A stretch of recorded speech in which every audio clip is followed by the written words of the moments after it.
Alright, good morning. Yes, ako po si Kiko Javier and we have a very important training.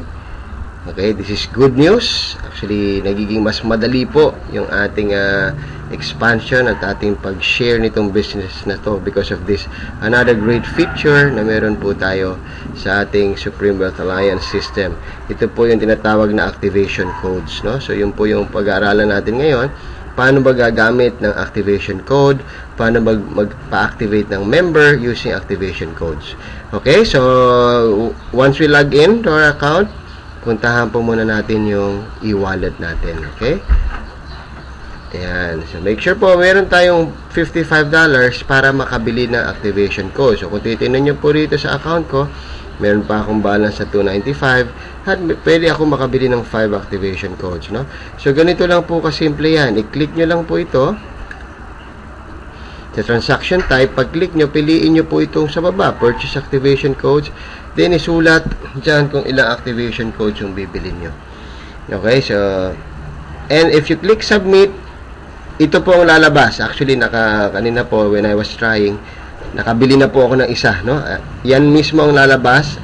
One activation code, $55, no? So, after that, asa na activation code? Pumunta po tayo dito. Activation codes. Click lang po yan. Ayun, nakalagay po dyan yung security pin at yung user ID. Take note of this ID and pin. Ito po yung papagamit natin dun sa incoming member. Okay, yung bagong papasok, kailangan ibigay nyo po itong dalawang batch of numbers na to. Okay, so mag-example po tayo actual. Alright, so meron po tayong isa sign up. Okay, pinayagan po ako na gawin ito ng aking kaibigan. Isa-sign up po natin yung kanyang prospect. Napapasok na po, ano?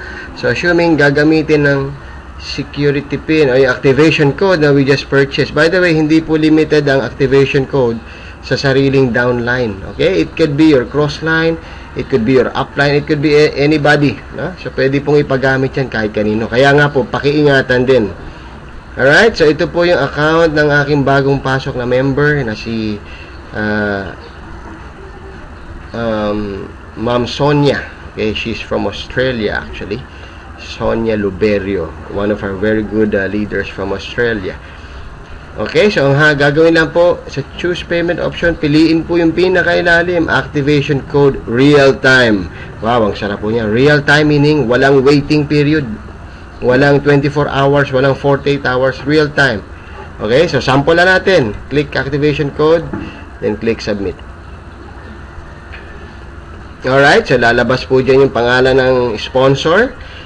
Okay, of course, si Sonia Luberio. Then, ilagay na po natin yung username ng ating bagong member na papasok. So, gusto ko po actual na sample. Makita nyo po, ano? Okay, ano po yung pangalan? Maria Taylor. She's also from Australia. Alright, then, the email. Yung member's email, the password. Alright. Ayan. Dito na po, hihingi na po yung user ID and security pin. Yun po yung una nating nakita nyo po kanina, no? So, which is sinulat ko na rin po. So, this is the user ID and this is the security pin. Okay. Then, click submit. Bilang po tayo ng 3 seconds and thank you for submitting your payments. Okay, it will say here, it will be verified, pero sa totoo po, it's already activated. Okay? So, maraming salamat po and hope to see you sa susunod po na training video. God bless everyone.